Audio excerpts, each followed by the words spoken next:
பெரம்பலூர் மாவட்டம் பாலக்கரை பகுதியில் நேற்று காவல்துறைக்கு சொந்தமான மகேந்திரா பொலிரோ ஜீப் ஒன்று வந்து நின்றது.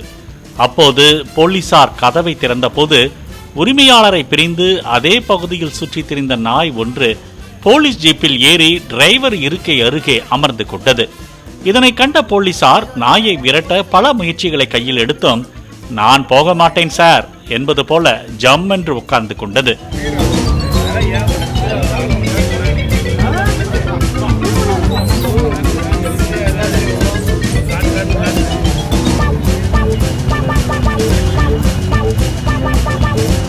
என்ன செய்வதென்று தெரியாமல் தவித்த போலீசார் தீயணைப்பு துறையினரின் உதவியை நாடினர். பின்னர் தீயணைப்பு துறையினர் பாதுகாப்பு உபகரணங்களை பயன்படுத்தி நாயை ஜீப்பிலிருந்து இறக்கி அப்புறப்படுத்தினர்.